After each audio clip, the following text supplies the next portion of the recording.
Let me show in a parable to what extent our nature is enlightened or unenlightened. Envision human figures living in an underground cave with a long entrance across the whole width of the cave. Here they have been from their childhood and have their legs and necks chained so that they cannot move and can only see before them, being prevented by the chains from turning their heads around. Above and behind them, a fire is blazing at a distance. They see only their own shadows, which the fire throws on the opposite wall of the cave. For how could they see anything but the shadows if they were never allowed to move their heads?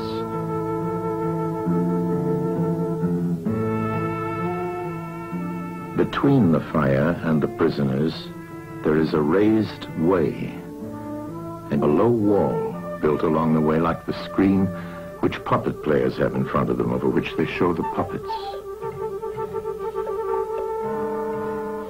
Do you see men passing along the wall, carrying all sorts of articles which they hold projected above the wall?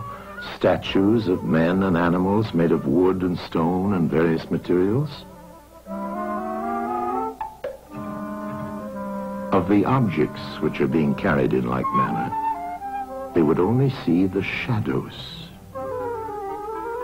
And if they were able to converse with one another, would they not suppose that they were naming what was actually before them?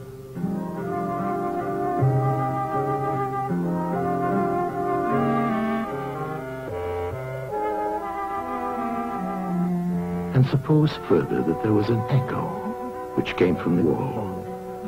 Would they not be sure to think, when one of the passers-by spoke, that the voice came from the passing shadows? To them, the truth would be literally nothing but the shadows of the images. And now look again and see what will naturally follow if one of the prisoners is released. At first, when he is liberated and compelled suddenly to stand up and turn his head round and look towards the light, all this would hurt him, and he would be much too dazzled to see distinctly those things whose shadows he had seen before. And then conceive someone saying to him that what he saw before was an illusion, but that now, when he's approaching nearer to reality and his eyes turn toward more real existence, he has a clearer vision. What will be his reply? And you may further imagine that his instructor is pointing to the objects as they pass and requiring him to name them.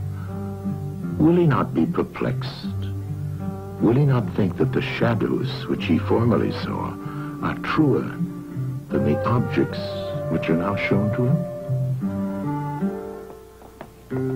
And suppose once more that he is reluctantly dragged up a steep and rugged ascent and held fast until he is forced into the presence of the sun himself.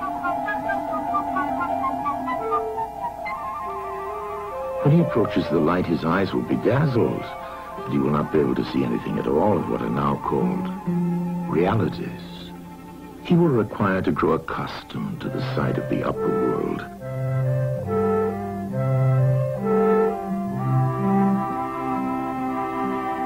And first he will see the shadows best.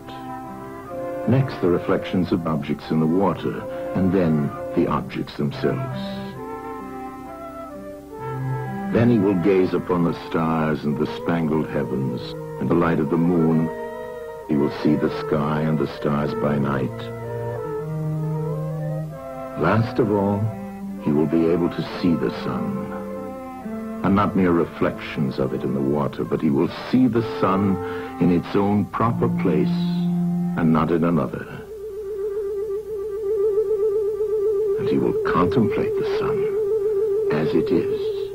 Will he not then proceed to argue that it is the sun who gives the season and the years, and is the guardian of all that is in the visible world, and in a certain way the cause of all things which his fellows have been accustomed to behold? Clearly he would first see the sun, and then reason about it. And when he remembered his old habitation and what was the wisdom of the cave and his fellow prisoners, do you not suppose that he would bless himself for the change and pity them?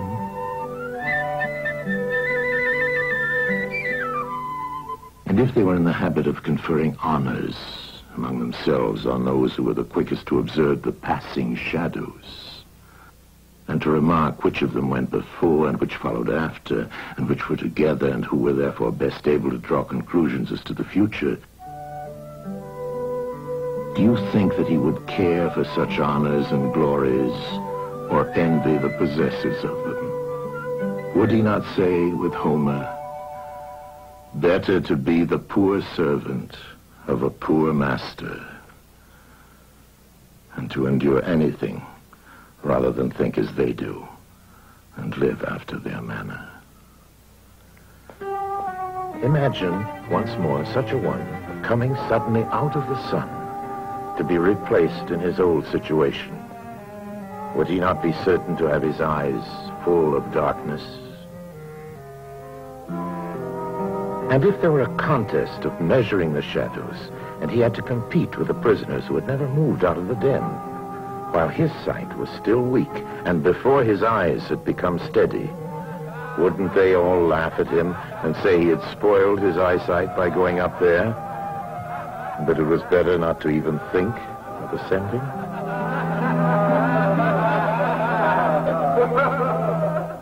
And if anyone tried to release another and lead him up to the light, let them only catch the offender, and they would put him to death.